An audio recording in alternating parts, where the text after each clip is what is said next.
or give me death.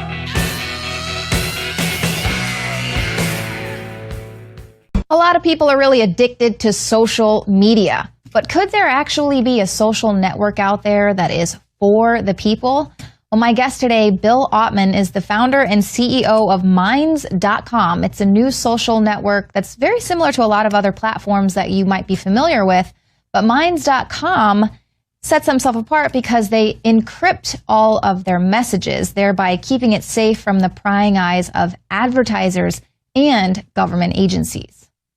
So, Bill, welcome to the show. Now, I'm very skeptical about any social network that's out there. So what is going to set Minds apart from the rest?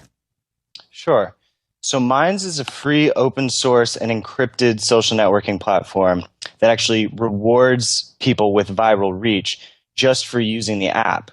And it's democratically powered by the people through voting tools that we have on the site. So most status quo social networks, you really don't get anything out of them. In fact, they're exploiting you with corrupt algorithms and surveillance. So between the fact that we're sharing our code, we don't have any access to user conversations, zero knowledge. We wanted to take ourselves out of that equation entirely. And the fact that just for using the app, you're increasing your reach so that more people can view your content. Right. Well, because that was a big issue with the CIA-funded Facebook, was that they sort of got everyone hooked and really sucked in to this huge platform. And then they just flipped with this new algorithm that really kind of suppressed the information. And it was more of a pay-to-play type of a platform, which caused a lot of companies to tank, actually. So now talking about your encryption, I mean, how do you know this isn't going to get hacked? How strong is this encryption? Like, what would crypto experts say? Sure. So we already have people in the peer review community checking out our code. If you go to minds.org, actually, we just put it up, but it's sort of the skeleton of the governance and code model. So you can actually check out a bunch of the code there right now in terms of the encryption. And we're releasing all the code this year. Now, no encryption, to claim that it's perfect encryption, that would just be ridiculous to say, because encryption is an error.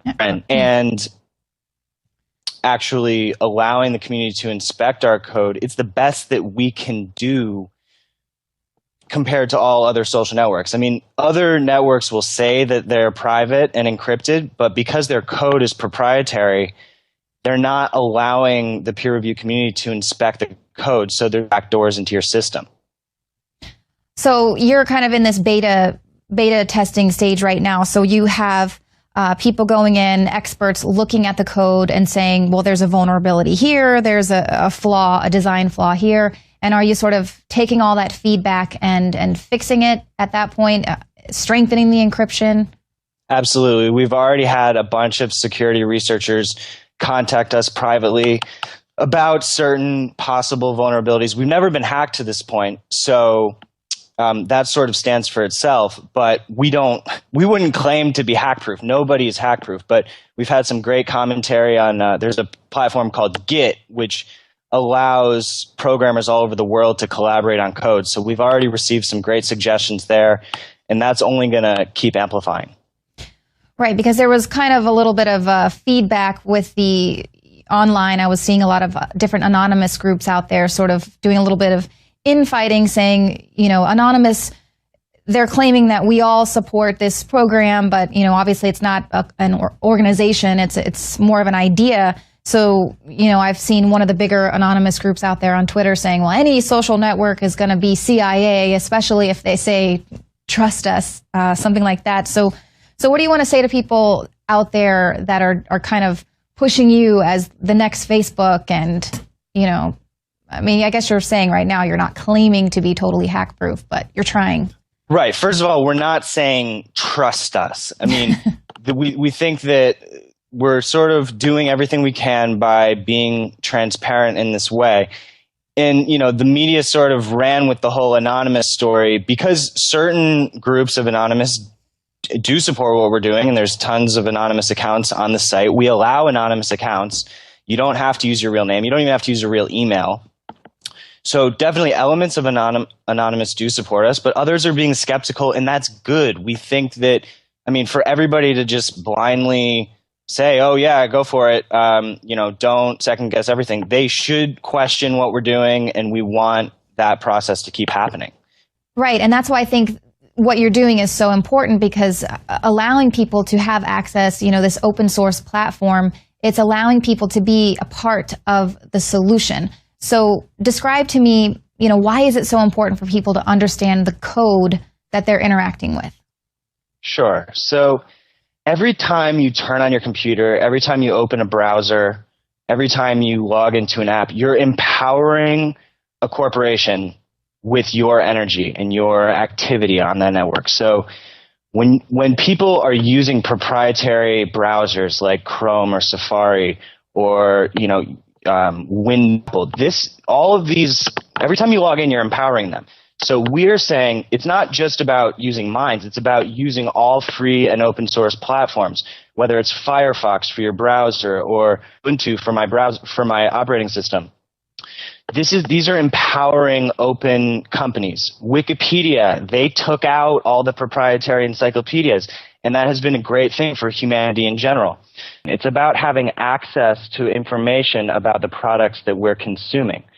So it's really, if you're consuming an app or consuming an apple, it's kind of the same kind of situation. Right, and whether we like it or not, every single thing that we're going to be interacting with in the future is going to have some sort of a code. They're talking about now swallowing chips in order to have a biometric password or nanobots to be injected and help with health issues and things like that. So all of these things are going to have code in them. And so here, if it's proprietary, you have no idea if that nanobot has some sort of a backdoor into an advertiser or some sort of corporation, or things we can't even comprehend at this point right now. So, what do you think about that? Facebook is actively talking about hooking everyone up to virtual reality, basically saying that at some point, the things that you think, your friends will immediately be able to experience it and things like that. What does that say for the future? What do you think people should be concerned with? Sure. Yeah, all of that stuff is really incredible, and it's sort of inevitable. Now, it's a double-edged sword because it's solving health problems, but it also has these potential threats if the code is proprietary. So I guess you would call it transhumanist implants that you can get that are ethical and others that are proprietary. And so you actually don't know if they have backdoors into your biology, which is incredible to think about. But it's already happening now. People are already getting implants for vision and hearing, and it's doing incredible things, but it's also doing potentially very threatening things. Right. And so that's kind of why, normally I wouldn't really ever advocate for any social networks out there, but I think I really do appreciate what you guys are trying to do, kind of being by the people, for the people with this, allowing people to get in, look at the code, inspect it for themselves, see what's really going on, see if there's any backdoors. And I guess, I'm sure there are going to be some ultra hackers out there that are going to be able to figure some stuff out. But I agree with you. It is kind of with the organic food movement. You've got to know what you're interacting with, what you're putting in your body, what you're using, because you are empowering whatever corporation or whatever entity that is that you're interacting with. So here, this is kind of a conscious social network, a conscious platform. So Bill, what else would you like to say about Minds.com and letting people know about how they can be part of this open source solution? Sure. So it's really about empowering free open source and encrypted networks. It's not just about Minds. We would love for people to help our movement, but what we think is that the ultimate top social network in the world should be free, open source, decentralized, and it's really a federation of all of the different free and open source projects happening in the world. It's all these platforms are going to come together to create this top network. So yeah, I would just encourage people to use Firefox, use Tor, use Minds, use Diaspora, use all the other federated free and open source networks. use GNU Linux for your operating system. I'm using Ubuntu right now. You don't think that it makes a difference, but if you're booting up into Apple and Microsoft products, you're empowering them, and it's just not enough. Right, and it's just as good. Yeah. Well. Oh God! All right. So if you're plugging into Apple and Microsoft, so start there. Right. So if you're plugging into Apple and Microsoft when you boot up your computer, it's sort of this probably unconscious thing. People don't realize that. They think, oh, I have to use those. Those are the best out there. But really, you can use GNU Linux, which has tons of distributions for your operating system. I use Ubuntu. There's another one called Debian. There's Tails. They're just as easy to install. And every time you boot up your computer, you're supporting these conscious projects. And so, yeah, again, it's just about being conscious of what we're consuming and sort of voting with our dollars, voting with our energy.